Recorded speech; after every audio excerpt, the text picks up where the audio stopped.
septembre kalo kile fɔlɔ ye alamisa do san 2022 lamɛnbaaw ni filɛlibaw Mali kɔnɔ ale ni Mali kɔ kan ani nisɔndiyalen bɛ aw fo ni ka aw waleɲuman dɔn Yusu an bɛ Masaramani fo ni ka aw waleɲuman dɔn ale de bɛ ka dɔ dugu jɛ majugu ni maɲuman bɛɛ lajɛlen ye a ti tɛmɛ dugu la k'a ka dɔgɔ Tarawele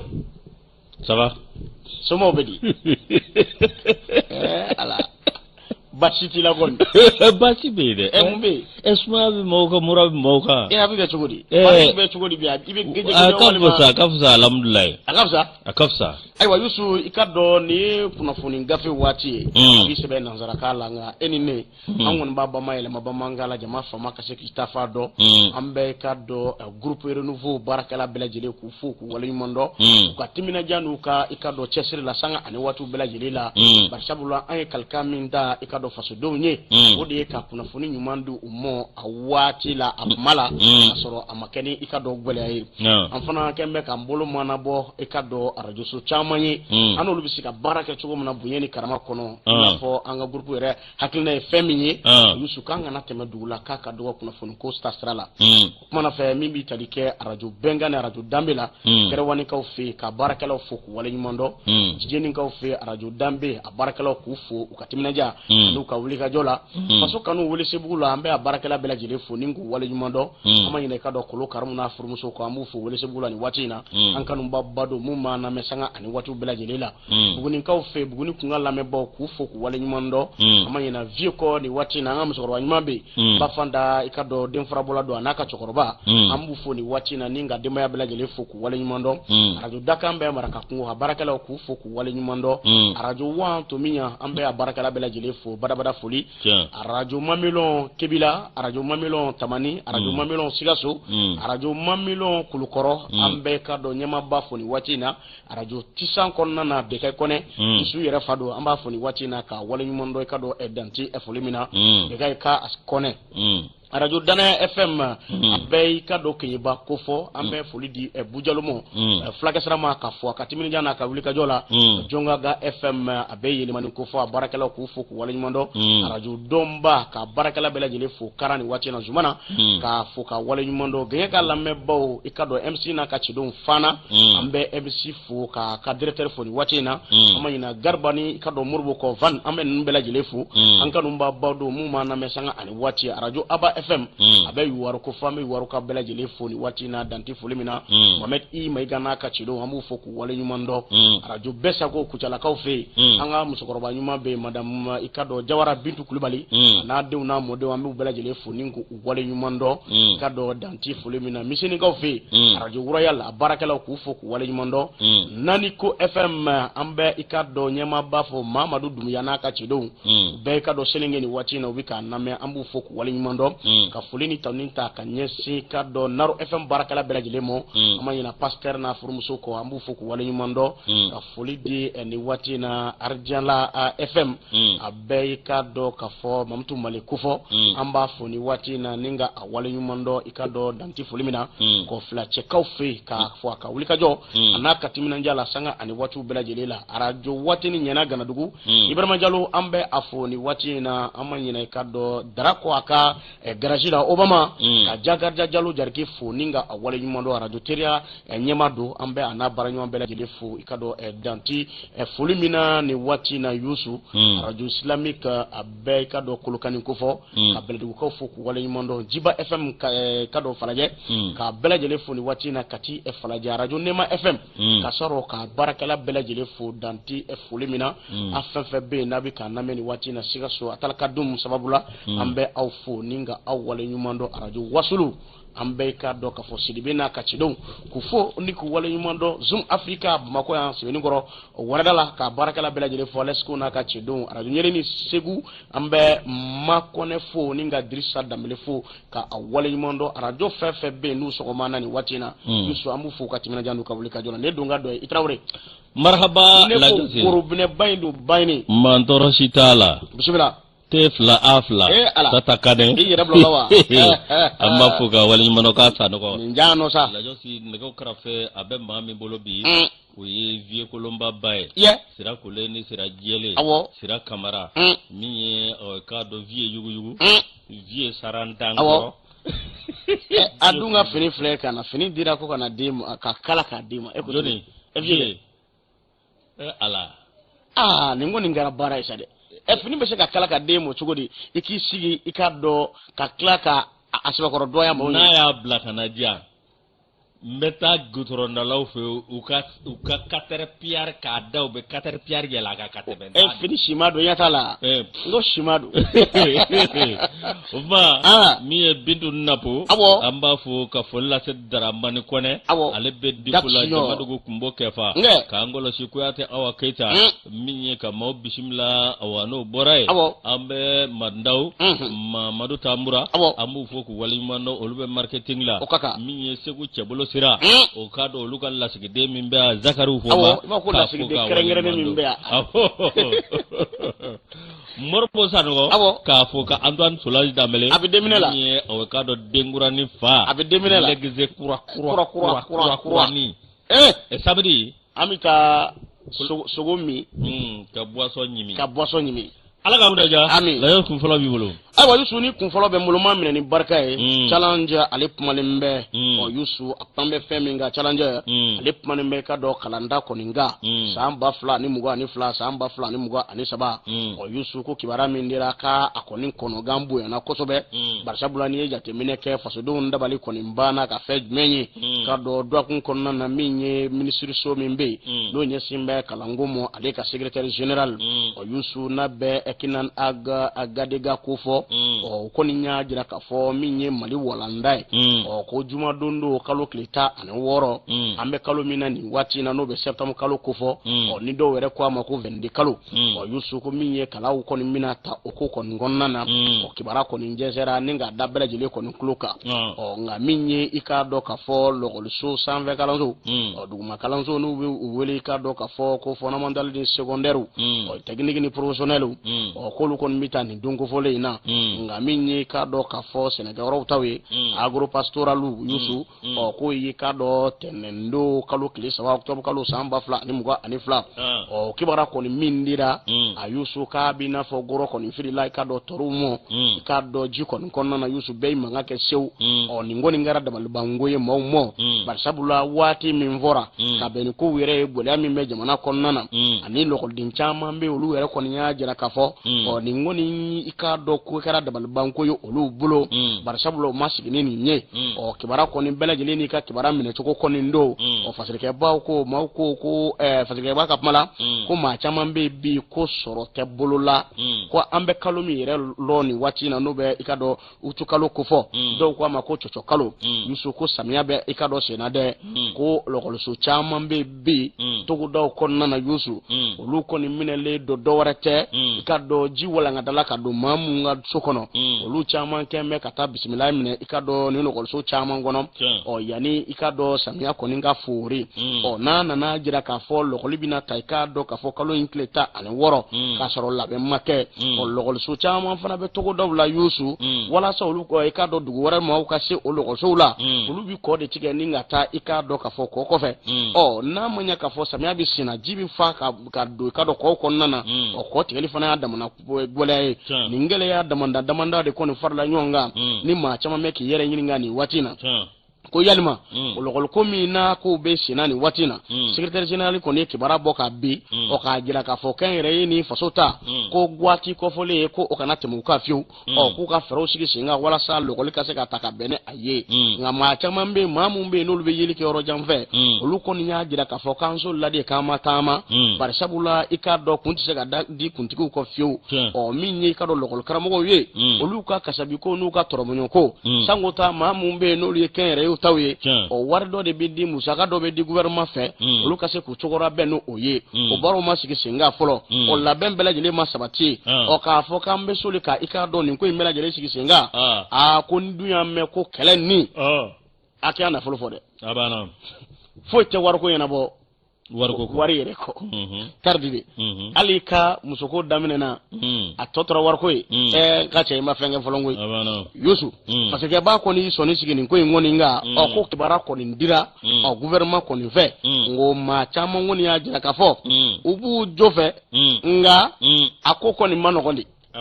amano kalo ikado ani logolta to ati teme kado kleta ani woro bonyongu ka ble nga korona gawe fanjama ve fenti bolula de maso be wini we made fola logol do yere be kullani watina chama mbe ulube kado ka barani nge wala sa ka logolta mino ukase ko soro ninga barake ni okuko nye nga minyi kado fasirika ba ayita shu lakunu ako ko minyi kado wala sa la inu mbela jele ka sabati kalango yere fanve fo ko ngake ka kalanda labon ngake kimelu ka ke akmala labon bela jile ka sabati o ma ke mamina kalango ikado asebe korobinya mawbulo maw sigi meka femi ngono no betalike an kabini lawalila ni mo waro kumi bo jamana waro la kana ikado kimelika anve kan to akoro be siga amu nga ko ma tiga dawdala ko ikado kibara ko ndira nga ka kembe ikado kono na gaibi in annonce qui fait peur. Yusu jibe ni yale ka fasiri challenger kono anya solo ka boko no bi challenger ni ale bla la jo sinebe sebenta ale bi mi challenger kele ne ba leta abe wati dama bo kabni mekalot lemuga ani duru samba flani muga ani fla sira mimbe no ba wole ko route national RN16 e ba ka fo nyera la ale kunda sho ale ndo gida ma wore maninge jekulu mimbe no ba wole ko katibade masina katibade masina olu koni alla jesa ni tlefla na awkado ambargo mi kumbe awaboni ngauka ninga wuli laisi awkado abite so wiye minye awkado nyera la jamana de munumbe tabige saboge ka gelata kabuka yege awkado kalo sabajwana anitile damado yo deke awakado ni gelaya buka wa bike sira sababu e fana sira mimbe no e gawo awakado kidale ni awakado o sira o fana kumda shwaledu foi kundi teme ngami yo utkado tle bisaba temene ikado awami tle la fana to dunengo ni wale ko ni bora kabi katibare masina olude kunno eni wa awami agelaya taraka boy bi ala ka nguna ja amin disebe ani bo challenger kono jaje boli ama foni wati na ninga wale nyumando danti fulimina sinafoma konna na yusu ankanu babado afari kumandala nga ko bikafsa o ya ala tanum bay yusu reflet d'Afrique mana akmambe ikado songo ko ka ako ni ikado dadum fonja temine bay ka fo gouvernement ale kembe ka wulika jo chamange o ninga fero sigi singa jona dadum ni femu mbe ni gouvernement ere kanki bolodo olu koro wala sa alseka no ya ammo chugomina o baro ikado ko sigira singa ka ko bi ka sin soro doni jamana konnana mo bi ka famu aberebi ka be parce que ba ko minyi ka do gouvernement ko ni nyeni bara sigi singa ka bini sam bafla ani muga ani kele do warete dadum ni femu no bi bo jamana koka wal mana bi bo woro la kana yusu ka se ke bolo do akokoro wala sa ikado so ngo bi se ka no ya chugumina faso do mo anga soro lafiya la ka soro amakani gole aye nga ma do be frikela jugu do be o yusu alna asro gouvernement be ki seko belajele na damajira belajele ke sani fenta ko fanve o do be yusu oluko ni mbe ikadola ni foso de nduya o nte san o so ngoko ni da o ka fere fonku o nga kame wati mine na fosisa o sugu blo kono ni mbara nsigira singa kabini san bafla ani mugo katabla san bafla ani mugo ani kelela ibaye ka fo gole abai ikado jien soro amadugo mashila ibe coronavirus donwa do kwa makoko covid-19 o yusu ko ni ka do jien kono ga ngosobe akara sawawe ta ka singin ga gola do ula barisabula banamindo ayele makateli o di kamo ka do ma chama ngoni kunyi ka do ferenda shi ta ka singin baro bela jire konna amwa jamana kono minyi ka do jamana fama wi oluna na ko ere jatimina ninga fien ta fa konindo o ka jira ka fo ni metala chugo mina ninye anga sonno ya ke dadu muni fendo ula wala sa faso do mise ka lafiya chugo mina o baro de sigira singa o baro de fana kera sababu ni faso do ngoni lafiya chama nzoro ikado songo ko fafe na chama berebe ne do bi o fasike ba ko samba fla ani mugo ani kele wati o yusu ka soro ikren kere mana de ka so ka soro ikado ka fo ambarko ibo o fana doa o ko ni me ikado ahundala ambarko mi ni kado ajagora pembira anga do warata kuyi ngoni ikado akara gole abai anga jamana ko ni mom bar sabula ikado ka fo sidaw jamana o manye mo de ni ni gwele ta ninga anga jamana segere o beda ta amafoi bo se ni songola anfe basabula anga jamana famo olu ye fero sigi senga songo ko ka famve ambar ko wati abse ka ku an na chugo mina fatrega ba ko jadola min na be fulufulu la n'olu yɛrɛ ya asibakɔrɔ seere ya o k'a jira k'a fɔ da dumuni fɛnw bilama i k'a dɔn sugubulo kɔnɔna na jamana faamaw ye mun fɔ ko fasodenw bɛ ka faamuyali kɛ feerekɛlaw bɛ ka faamuyali kɛ dɔɔni dɔɔni minisiriso min bɛ yen n'o ɲɛsin bɛ izini ko ma ale ni jago ko ma anw ka jamana kɔnɔna na ka kɛ ni i k'a dɔn olu ka laɲini ye u ye fɛɛrɛw bɛɛ lajɛlen sigi sen kan walasa ko in bɛ se ka nɔgɔya cogo min na fasodenw ma n'o bɛ da dumuni fɛn dɔw kɔni ko fɔ nka a ko min ye minisiriso ye ale ko k'ale kelen tɛ se dɛmɛba bɛ alew la dɛmɛba minnu n'u bɛ baara kɛ ɲɔgɔn fɛ sanga ani waatiw bɛɛ lajɛlen la i k'a dɔn n'o bɛ feerekɛlaw ko fɔ i k'a dɔn a kɛra bamakɔ kɔnɔna ye o a kɛra togoda ye o a kɛra marabolo kɔnɔna ye o ani maa minnu fana bɛ yen n'olu ye i k'a dɔn k'a fɔ DGCC o baarakɛlaw ye n'o bɛ i k'a dɔn tali kɛ da dumunifɛnw olu ko y'anw bɛrɛ bɛnni i k'a dɔn cakɛda kɔni na u ka ja in senfɛ ko i k'a dɔn a jarala k'a fɔ kosɛbɛ baara taabolo kɔni ŋa ɲi nka olu ka cɛsiri barika bonyana na kosɛbɛ fasikɛba ka kuma la a ko min ye COVID-19 o y'a damana ko ye o kɔlɔlɔ wulila an kan a ma dogo maa si la Rusila ni Ukraine kɛlɛ o fana kɔlɔlɔ wulila an kan o kɛra gɛlɛyaba ye jamana kɔnɔna na nka an bɛ don min komi bi sɔngɔko k'a bi ka bɛrɛ bɛn dɔɔni dɔɔni faamuyali kɔni bɛ ka na nka gouvernement fana kɛn bɛ ka wele fili jagokɛlaw ma ka wele fili sannikɛlaw ma bɛɛ lajɛlen ka se ka i ka dɔn jisumanigi koliji la ko in ka se k'a kun an bɛɛ lajɛlen la bonya ni karama kɔnɔna na nka ko gouvernement ni ka dɔn feerekɛlaw bɛna min na feerekɛlaw fana ka se ka bɔ o sira kɔni fɛ walasa an fasodenw bɛ se ka lafiya cogo min na ko n'o tɛ k'u kɛn bɛ ka nimoro dɔ bila sen kan ni maa maa ye jago feereko jugu kɛ i ka 36 088 i k'o kɔngɔ feerejugukɛlaw kama nin kɔni sigi bɛ sen kan o kama Mohamed Kamara ka kuma la ko yan'o kɔni cɛ ko sɔngɔw bɛ ka bɛrɛ bɛn dɔɔni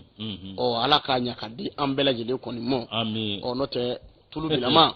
an tɛ sa b'a kan dɛ taji fana u k'a lajɛ taji fana bɛ ten gazi yɛrɛ ta ka jugu n'a bɛɛ ala k'an kunna ja k'a lajɛ koyi lajɛ si ne an bɛ sɛbɛn ta ata sɛbɛn min n'an b'a ta o ye indicateur de renouveau ye bisimila ministre de l'urbanisme de l'habitat des domaines de l'aménagement du territoire et de la population bisimila min ye aw k'a dɔn a kɛn bɛ ka wuli ka jɔ kɛ ni ka ɲɛda kura ani bamayɛlɛma kɛ lajɛ si nin kun tɛ dɔwɛrɛ ye min ye aw k'a dɔn anw ka dugukolo ko a mankan bɛ se ka nɔgɔya cogo min na sango ta a mankan bɛ se ka ban cogo min na lajɛ o tɛ taa cogo si la fo yɛlɛmali ko kuraw ka kɛ minnu b'a to aw k'a dɔ ko bi sabati wa min ye an ka maa ɲɛmaw olu kana gɛlɛya sɔrɔ i k'a dɔn jamana dugukolo ko la laso jamanadenw olu kana gɛlɛya sɔrɔ a baara la jamana kɔnɔdenw olu fana kana gɛlɛyaba ye min ye aw k'a dɔn dugukolo sɔrɔliko la hali n'a bɛ sɔrɔ a ka sɔrɔ jɛlenya kan lase aw k'a dɔn nin baara kura min bolo dara lase aw k'a dɔn min ye minisiri Kamina ye ale kɔni Birahima Kamina ale sigira aw k'a dɔn san 2000 ani kelen ala misidu san 2000 ani 21 lajɛ si a sigir'o la min ye aw k'a dɔn tiɲɛ yɛrɛ la a sigilen aw k'a dɔn domaine ani cadastre olu ye wuli ka jɔ min kɛ u ye sɔrɔ ni sɔrɔbolo sɔrɔ min kɛ ka kɛra kabini ni minisiriso sigira maa ma ɲɔgɔnna sɔrɔ kɛ kalo 3 kɔnɔ lase ko bɛɛ lajɛlen ye tare min ye Birahima Kamina ye i k'a dɔn ko grand commune de l'État lajɛ si aw k'a dɔn a kunkolo b'a kan da la min ye a ye jɔyɔrɔ caman ba anw ka jamana kɔnɔ chef de cabinet min ye aw k'a dɔn Muntaka Tall min ye aw k'a dɔn a kɛra ka chef de cabinet n'o tɛmɛna ka bɔ yen min ye aw k'a dɔn minisiriso caman bɛ yen a ye baara kɛ ninnu yɔrɔ kofɔlen ninnu na lajɛ so b'a jira k'a fɔ faso baara la dunan dɛ min ye aw k'a dɔn Kamina ye i yɛrɛ ka kuma ko misiru min ye a kɛn bɛ ka wuli ka jɔ min kɛ min ye aw k'a dɔn dugukolo ko ale maritaba a n'a kunkan ka ja lajɛ se walasa fɛɛrɛw bɛ se ka sɔrɔ la cogo min na o de kɔnɔna na sa min ye aw k'a dɔn direction nationale des domaines lase aw k'a dɔn min ye tiɲɛ yɛrɛ la a ye wuli ka jɔ kɛ conseil national de transition o maaw bɛ se aw k'a dɔn ka ɲɛfɔli kɛ olu bɛɛ lajɛlen kɔni aw k'a dɔn k'a jira k'a fɔ tare ni sariya kura min bɛna nin bɛ kɛ sababu ye min ye aw k'a dɔn gestion domaniale et foncière pris par ordonnance numéro 02020-014 PTRM mi décembre galot le muga ani nani samba fla ani muga obike sawo sa la jotu wuliga jo cha mambike mi awkado nyerella wala dugoloko awkado ami collectivité territoriale ani population la so olu awkado mimbe serabolo munumbe olu ka kesobo wi mi awkado nyerella obseka ku tabala chuko mina wode ko nannasa mi awkado bamayelema awachama sango tamuga o ko ningera la si awkado mi nyerella be ka fodu goloko bilama ala yosi awkado mamimbe kemsika fere sora alla ka bambi la si ina jamana kono deun awkado i se mboru kono ka goi sango ta akunga anapma okacha la josi mi domaine privé wi kata se awkado jamana yare ka yoro ma ani awkado yoro wara munu be la si awkado dugulo ko tasira la la josi fere bi soro num bela jelela ka bela jele dasi schéma directeur mi no bi ka sowe anga dugulo abika na bo chugo mina wa jamana deun olu bela jele se ku yare dugulo ko la chugo mi ka soro gele acha mamma yala no temena ka boy mi ya ayo wulika jobinga ko baro boloda senga la josi ikado awa minyo office malende labita OMH ministre kamina akone ko sugo bela jeleke ka wulika joke mimba to awkado logement sociaux ko la josi apma kone chara wati dola minyo o gele aka na ye chugo chila na fara ka foso kema sababu nyongo la josi olu ko ni dira dugudugodin dugola ko bela jeleke ra fie baye ministre abora kalama wati mina la josi awkado tinyara la commission mbe aye awo misijugu ta biema ningo chi awkado pepeu boy la si awkado lozma bamgana keme fla bafla banyongo olude ko wuli ka jokeledo mi mamununga seba mbe la si awkado tinyara la oluka seba mtika matrava chiko mi oda to jakulu minzigi mbe mi awkado soko kunani awe association la josi awkado dugulu ka olu ko ni yuka niso jayira kafo olu ka de membela jelebi se ministre ma akabara ko nana o jara yemshi no buorai la josi awkado ministre aytali minge bi ko bisa ka fete aytali minge awkado doila ani sa la si awkado bakalori wati atara katinya da lozma socio ka ninga tlaka laje abika ta chuko mina la si wala sa ayrab sika do akula ne jati mineke miye awkado anga trésor public samba flani muga la josi ikado mugani gele lasi awa mi milliard keme ani bisabanu duro ana ngamve lajosi mi awkado mamimbe bi no e awkado Abdoulaye Diko awa mi kabini ministry awele ninga yoro ngal fama aye barake o bara awkado tarijo ay milliard bisabanu keme ni bisabanu duro ale asama kata milliard bisaba ani keme milliard keme ani milliard bisaba ani milliard shegina ay doke la josu o ba jira ka fo kemejo aye sande purusa la se awkado minye tinyera la no temana kaboy Abdoulaye Diko a ikado awa minye kumawopma lasi awkado ana mofara nywanga minye barata chuko bike chuko mina ale kelen sika ke ikado andi ministre akabarake robbela jele andi ministre ka yamaria ko nana lasi olu de jele mi bara envo lasi awkado minye nyera la awa minye samba flani muga ani fla aya samaga ta milliard bisaba ani kele lasi awkado oya soro korole awkado milliard muga ani saba lasi ba jira kafo kemejo miye awkado 132%. Lajosi miye Abdoulaye Diko miye ministre Kamena o yere lettre ki ka a félicitations a remercier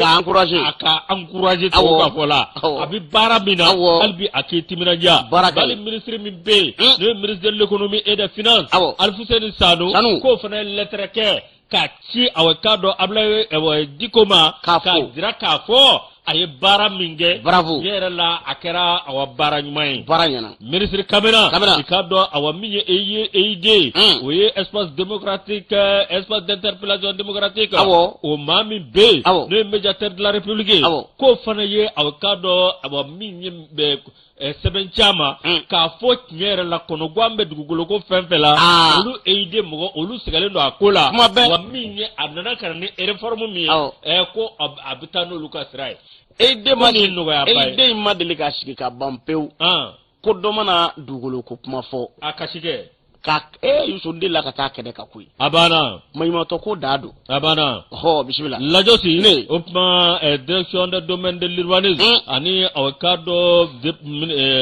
check OMG la sino tamakaboy yoro be no bitalike awkado kamina akamini sursola ka ko ngembe ka wulika joke wanye damuka abikolo silike awkado bara tabulo ka laje abe chugomina la si ani kado gelambe du golokola ka bamayle mado halbi amsika nyeta soro tugobe ana bala tugube ba ka fo lokol karamo kolosilite ba nyale ka fasira nyabo indicateur kono lokol karamo ni kolosilite ba bi kolosilite be kolosilite ko e ke jamana kunate e kolosilite be kolosilite gare adda sugula anya na ta sugula ikado akoni siraka ba na anani info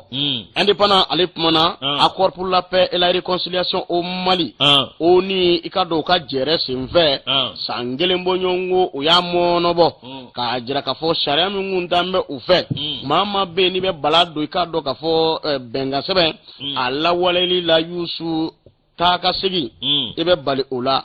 ibe soro mun soro olu be gulo fana be mine ila jelde jawa yusu ningi bara ko nin fora ka boka be u ka do ka laje sinfe conseil de sécurité de l'ONU o mingara ka do New York o sinfe ko ni ajira ka fo ko imito anola de barsabula ikado tama mene shimabo anjigimbe ikado kabini samba fla anita anigolon fla laini mungara nuga ma ko résolution 2374 o yusu ko baro bito sina fo kalo kle bisaba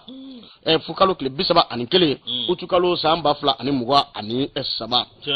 sirga ba ko ni ngibara ko mbora ka bi ka fo nyangini numbe to anola ka sababu ke ikado benga sebe alla wala balia ani femu fora ko luye ka toy oni kulu marfatu ikado nu chama me ka bingala wale ko ndani watina oni so mingembu la ku gambe kana ni basiki balia ikado mali ko nana ko di kama ko ni ko imbito asena mimbi talike ikado nyangilia wale nun ko na minye anga jamanai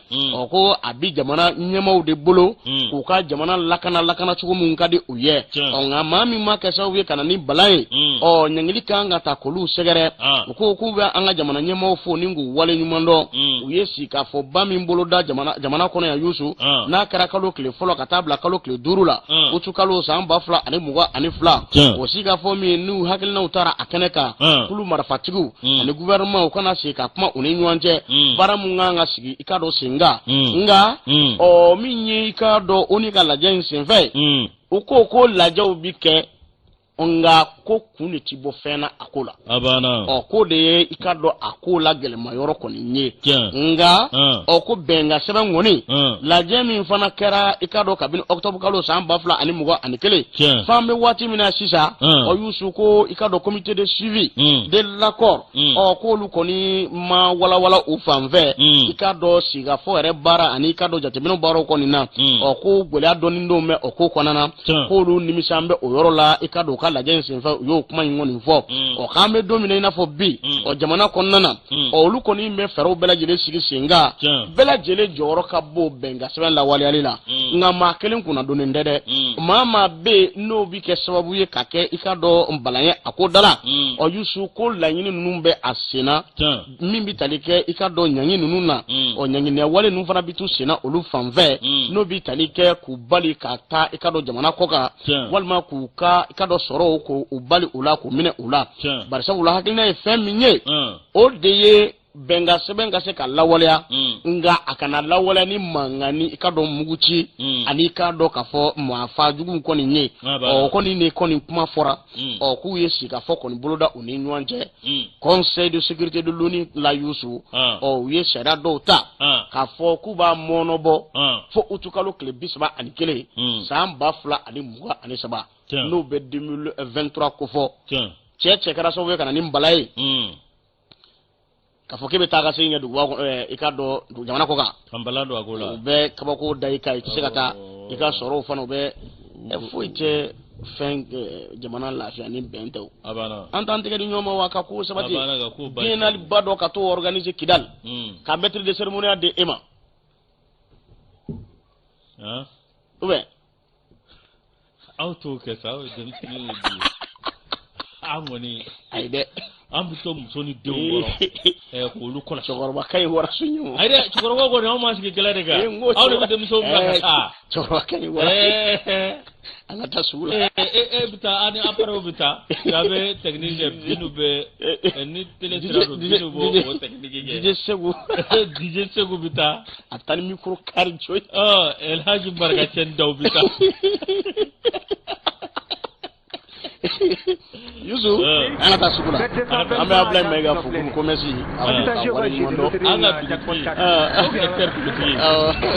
bere dambele amba fu dambele ko ko bere amafu se anga dugutigi do titibugu amba fu ka wala nyumondo angata sugula tanga ani wari kado ambora sugula ambanga musoroba fu ku wala nyumondo kanya aja sanugo zerna amba fu ni wati na anadewna mudon sigimbu koro ambu fu ku wala nyumondo amanyine kado tanti jaba ko ni wati na madame Sala amba fu ka wala nyumondo madame ikado Traoré no maître Demba Ba aleka musoroba ko fo Adam Sisoko amba fu ni wati na ninga a wala nyumondo anka numba bado wusuku kana je musoroba Yusu lajo si anga chokoroba alebe kaiba jabate aminya amafu amba fuka wali mando ka kadu kanyi minye kai ka bela jele ka damne gouverneur la Musa Bala Sumare lajo si ani mama national Michel Yao anga correspondant awo JCB mama national amba fuka wali mando lajo si abi sebenda minye awakado nyerella anga ta CMC lade CMC awakado conseil malien de chargeur awo minye bureau provisoire mengu zigile no chef furanje fangay lajo kado o chef furanje wati kunguruni biro ulu koni awakado minye nyerella uye kola teme mami sugandira oti dowre ikado awaminye oye bakisimasila lajo si awakado minye Sulemani Baba Traoré alede kumye awakado mi administration provisoire du conseil malien de chargeur minye awamami ngozigira wakati kama lasi ale awaminye aye jonjo na teme mi ikado bakisimasila ni ale kofo lajo si anga jamana ngono awakado sorobo somba bado bakisimasila ni jatimineke awakado minye awabakora silau katase awakado minye tuba silala kauma ani awakado minye Mali jagokelaw bele jele lasi awakado olujambe jakulu mina no awakado conseil malien de chargeur minye awakado mamunu be no lebe minamba doni la josi awakado mobile bawla olu ma bele jele aye barak chamange ni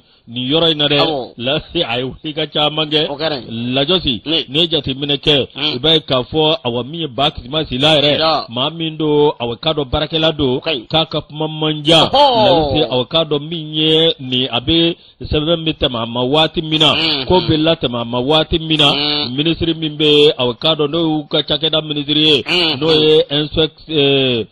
inspecteur du ministère des transports des infrastructures et cadre ani ministère mimbe de économie et des finances là si awakado oluka awama sugandilo oluka ma kerengero oluf mekene kai la yosi anikado opérateur économique baw disipa chama oluf mekene ka minye awakado jojondira wati mina ba kisma silama ako awa minye alebe alafo abe alabarikada abe malinde pela jelefo minye abanga manyema fo ekado awa minye ni joromi ni awya kalifa alela ko kalifa do de abafo na kalifara ale la e ka dɔn ale y'a minɛ ni barika ye a y'a minɛ ni aw ka dɔn mali a bɛ dɛmɛ ɲini fasoden bɛɛ lajɛlen fɛ kɛrɛnkɛrɛnnenya la min ye sɔrɔ bosonbaw ye lajɔsi min ye mali maa ɲɛmaaw ye a bɛ dɛmɛ ɲini bɛɛ lajɛlen fɛ maa kelen tɛ se ko la n'an y'an fara ɲɔgɔn kan lajɔsi aw ka dɔn aw min ye an bɛ nɔ bɔ nka n'an fara la lajɔsi an tɛ kɛ foyi ye o tuma ale bɛ kɛ ɲɛmaa ye ɲɛmaa min b'a lajɛ ka maaw fara ɲɔgɔn kan walasa aw ka dɔn bɛɛ lajɛlen bɛ jɛ ka baara kɛ cogo min na lajɔsi min ye aw ka dɔn ka ɲɛda kura di yɔrɔ in ma lase aw ka dɔn jamanadenw olu sigilen don ka baara min kɔnɔ lase ale na baara kɛ aw ka dɔn ka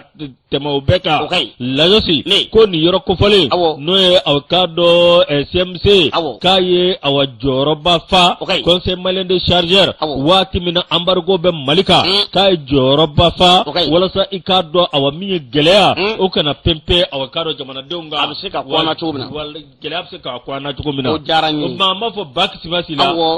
ala k'a ɲa ka di an n'a ma o diya an nɔ nin sɛbɛn an ni mɔ indépendant kɔnɔ Reflet d'Afrique ale kumana an ka taa visite technique yɔrɔ dɛ mun bɛ n'an taara visite technique la B a ko Sarawakasara cɛjugubaw kɔni o sababu a k'a caman bɛ bɔ visite technique la dɛ bari sabula mobili mun kan ka taa yen n'olu kan ka lajɛ Yusu ko ninnu mago tɛ dɔ wɛrɛ la o dufa kɔnɔna kɔ u ka wari sɔrɔ dɔrɔn Yusu o y'a bannen k'i bɛ bolimafɛn dɔw yɛrɛ circulation na k'i b'i yɛrɛ ɲininka yalima ninnu i ka dɔn u ye visite technique kɛ yɔrɔ jumɛn parce que b'a ka kuma la Balaji Ture ale kɔni y'a jira k'a fɔ gɛlɛya fɛn fɛn bɛ bi maa fajugu fɛn fɛn bɛ k'a kɛ sirabaw ka bi k'an kana da maa wɛrɛw kun dɛ sira cogoya ye dɔ ye nka ko n'i ye visite technique kɛyɔrɔ a ko n'i y'a o bɔ a la k'a tɔ bi i dɛn bari sabula a di n bɛ i ka dɔn cakɛda min mɔ k'e yɛrɛ cakɛda min kabini a dira a mɔ a bɛ san 30 bɔ Yusu i ka dɔn gɛlɛya de i kɔni bi ka fara gɛlɛya kɔni kan fo jamana ɲɛmɔgɔw ka fɛɛrɛw de sigi sen kan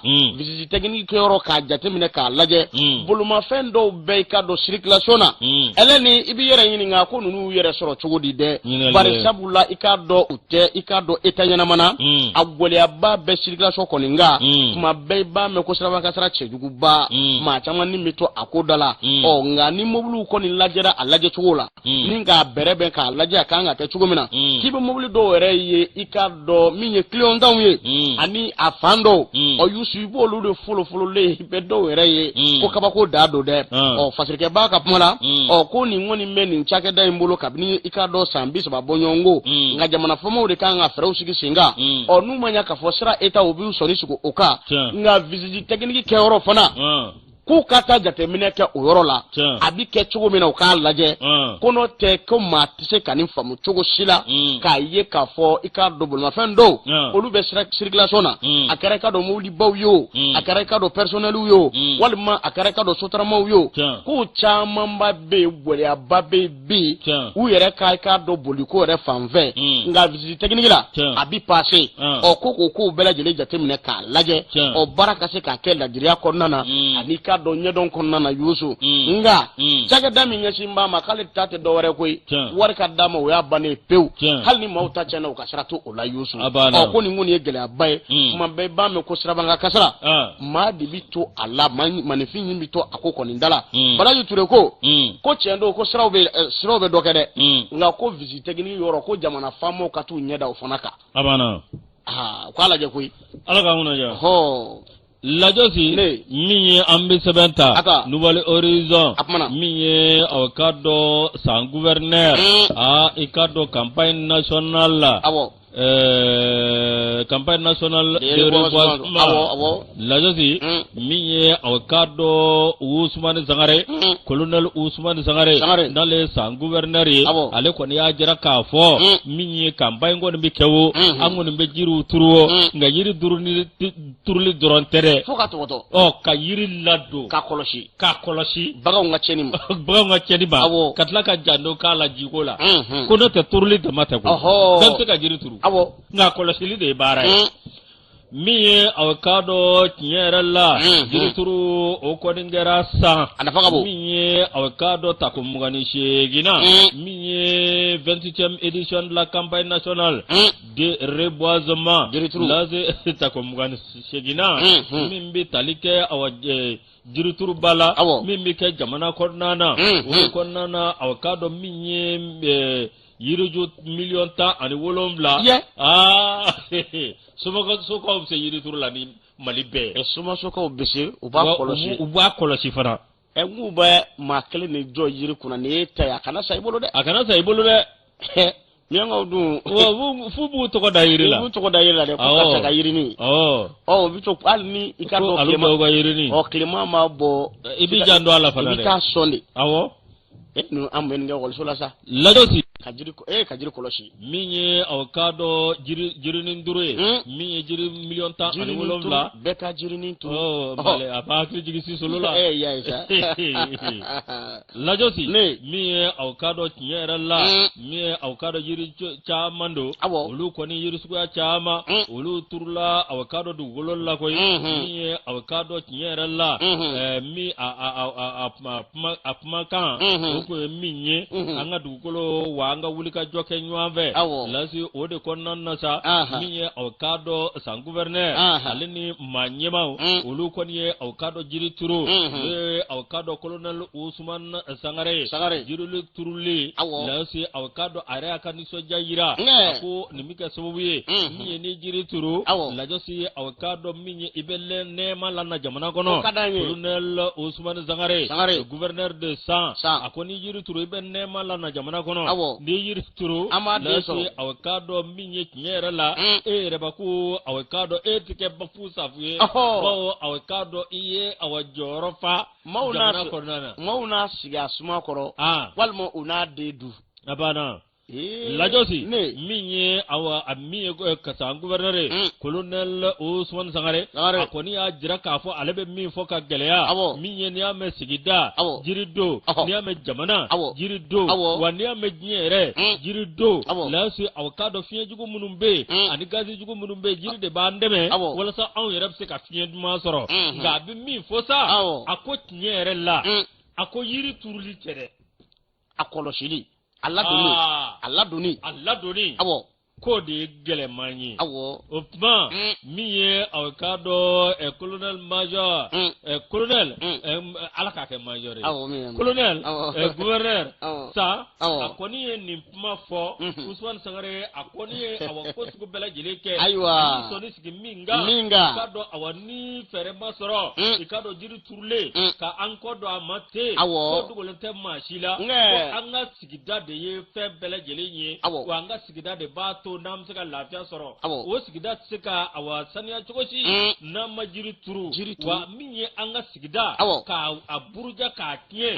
minye jiri turu baliya de koyi abina tiche wa abina ni jakngoi kuma kanga njanto oyorola minye awkado uswane akoni ya jira kafo halbi aleba nyini anga kuna fonu chari ka maulata siraka sira mimbi kesowe yiri awkado amse ka lakana chugomina jiri fanfɛ turu la turu fanfɛ ni min ta kɔlɔsi ka ɲa abana jɔnjɔn bɛ di ma koyi abana sigida yɛlɛ y'a kɛ sango ala ka mun na ja a b'a hakili jigin Abudu Kulubali la an b'a fɔ ni ka a wale ɲuman dɔn san o san ka jiri turu Abudu Kulubali sigida yɛlɛ ma ɲɛma k'a fɔ ka wale ɲuman dɔn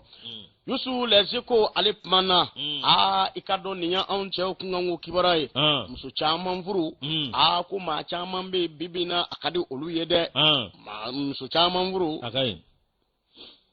plateau kaya wa ali so kɔnɔ a kaɲi plateau kan wa walima hali so awɔ a diɲɛ fan bɛɛ mais mɔgɔ kana taa fɔ so de n ye n ta fɔ ka da a kaɲi muso fila sigi ci ka ca ni muso kelen tigi ta ye Mali la awɔ ne tɛ maa tɛ nin fɔ an ye Yusu n y'o di ma falaki ala ni ma tɔ nɔfɛ dun n b'i sɔrɔ so wa i sɔrɔ so Yusu ako ikado mali kono bi muso chaman furu ka nyonyalen be anw ka jamana kono de fasirike ba Fatumata Abuba Dumuya ni nyale ka fasiriye ako tiendo amandi musolakaw ye nga ikado che chaman be nu tara ikado furu siri keneka olu ba fo ko olu sona ka muso ta fo nani yele bi ke tigere bi fo mo bi mi so ki bo ta fana o balawiye abena minga jamana yɛrɛ ɲɛkɔrɔ depuis maire b'a fɔ k'i jɛra n'a ye ko ni ala ye se k'a ye a bɛ muso naani ta muso wɛrɛ ta ka fara k'i sɔnna depuis i b'a fɔ yɔrɔ la ko awɔ n'a tigɛ nɔ bɛ ne bila n'a y'i diya i kɛrɛ lajɛ ni fille d'honneur dɔ bɛ yen ko o sigi k'a ko n bɛ cɛnni ala ka barika di la oh y'a ye sa foyi t'a la i ka di ye kojugu voilà i bɛ ka su ka k'a kan i ka kɛ cɛ yɛrɛ cɛ un l'homme doit être l'homme avec un grand H. Yusu fatirike ba ko muso i ka dɔn polygamy ye jumɛn ko ye i ka dɔn muso caman furu ye i ka dɔn jamana kɔnɔ bibi na a bɛ fan caman ŋɔni fɛ maa dɔw bɛ k'a lajɛ muso caman polygamy n'i ye fila de ta o ye polygamy n'o tɛ n'i ye saba ta o ye trigamy n'i ye naani ta o de quatrigamy fo ka ɲɛfɔ de a bɛ ɲɛfɔ de n'o tɛ kɔɲɔmuso dɔw b'u baw cɛ la ko a ma bɛn nin kan voilà n'o tɛ i b'a fɔ de ko trigamy ko ayiwa sani a ka taa quatrigamy a bɛ bɛn a la de sani a ka taa awɔ nka dɔw b'u tugu ka taa ten awɔ i bɛ taa maloya sɔrɔ mairie la muso b'a ko a ma bɛn nin a ma nin fɔ ne tɛ nin kalama dɛ n'o tɛ ne t'a dɔn ko yalima ko i sɔnna ko ni ala ye nɔgɔya k'i furu cɛ ye k'a bɛ dɔ wɛrɛ fara i kan n'i ye ɲɛ kala to ye dɔrɔn ne t'a dɔn an ka mɔgɔw de ne kɔrɔna surugu ko ne k'a fɔ ko fila e fana y'o fɔ ne y'a fɔ kɛ nka karisa ɲɛ kumuna n yɛrɛ sera ni jɔlen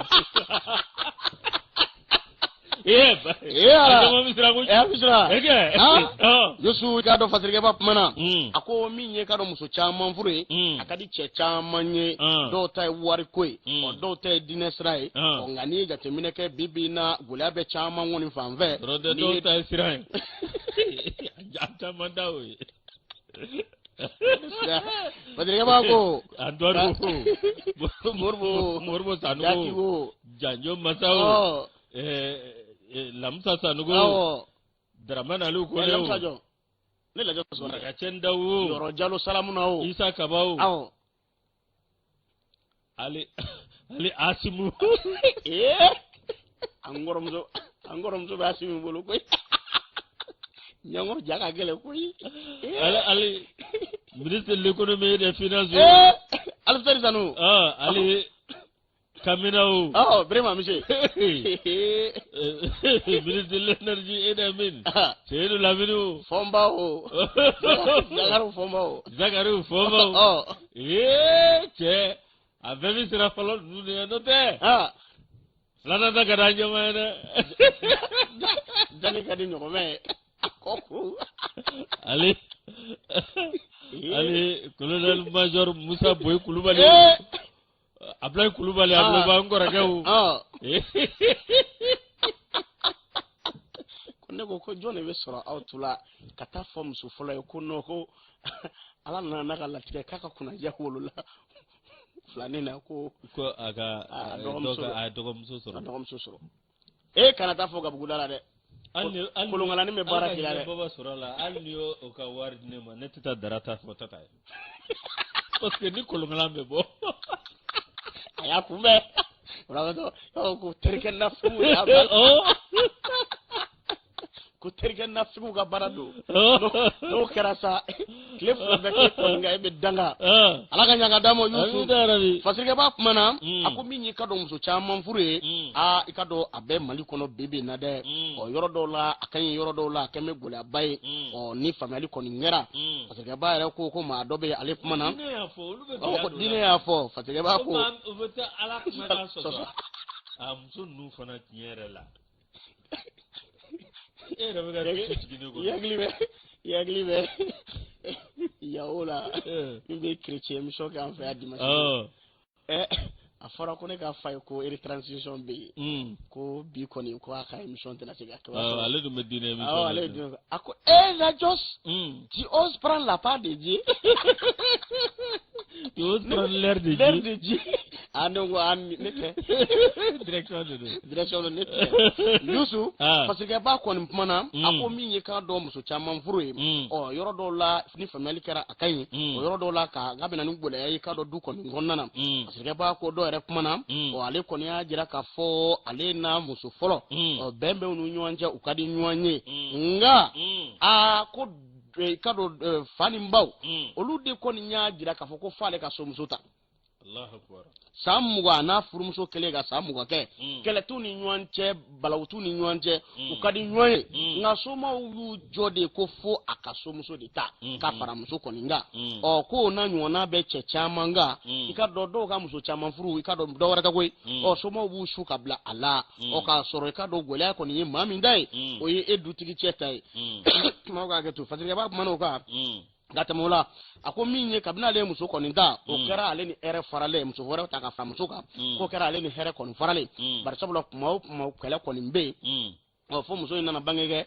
denw bi kɛ ɲɔgɔn na i ka dɔn kɛlɛ bi kɛ fan caman fɛ ale yɛrɛ ti lafiya da yɛrɛ sɔrɔ a ka so kɔnɔ fiyewu maa wɛrɛ kumana Tijani Jara ale kɔni y'a jira k'a fɔ ko muso kelen furu o dɔw fɛla ye nka ale bɛ yɔrɔ min na ko min bɛ yen muso caman furu ka ɲi koyi ko ala yɛrɛ y'a fɔ ko cɛ ka ta fo 4 n'a se b'a ale ye ale b'a ta cogo min y'a diya k'a tɛ ala kumakan sɔn koyi ko a fɔra ka ban a kan ka kɛ de n'i y'a kɛ a da ye min ye sariya mun fɔra ka t'o sira kɔni fɛ k'u bɛɛ lajɛlen bila minɛn kelen kɔni kɔnɔna na nka maaw bɛ ka muso caman furu kɛ fɛn min ye Youssou k'o tɛ dɛ k'a kɛ ko i ni karisa mɛnna ɲɔgɔn bolo a ye san caman kɛ furu la i man ka taa i ye fitiriwaleya ta k'a sɛgɛrɛ ko kuma man ka fɔ dɛ ko ala latigɛ baara bɛ a ko caman na kɔni dɛ nka dɔw kɔni bɛ yen olu fana b'u tugu ka taa don ko dɔw dafɛ Youssou kana ni gɛlɛya ye k'a ta k'u ka so kɔni sɛgɛrɛ fatigɛ b'a ka kuma la ko i k'a dɔn i ni maa min bi bɛn bonya ni karama kɔnɔ maa min b'i faamu ko i kan k'o de ta k'o k'i furumuso ye yɔrɔ min y'a diya ne ye ne ye 2 jours kɛ i b'i ka npalan ta voyage dabɔra ne ko n'i ye muso camantigi est-ce que n'i ye muso camantigi ye n'a y'i diya i bɛ se ka taa dugu la i ma fɛn f'u ye i ka mun na i ka taa n'i taara i y'a bila i ye tile 2nan kun cɛ yɔrɔ min na e ka taa sisan i b'o bise de n'i nana dɔrɔn directement tour bɛ yɔrɔ min i bɛ taa ye n'i filila k'a mélanger ko dɔw bɛ fili wa i b'a cocher calendrier muso filatigi caman bɛ calendrier b'olu fɛ yen dɛ ne ko ne bɛ e de fɛ yen bi ne b'i don a muso de fɛ yen ko ne bɛ e de fɛ yen bi wa n b'i don a muso de fɛ yen yɛrɛ b'a jate dɔn waati sɛbɛkɔrɔ korona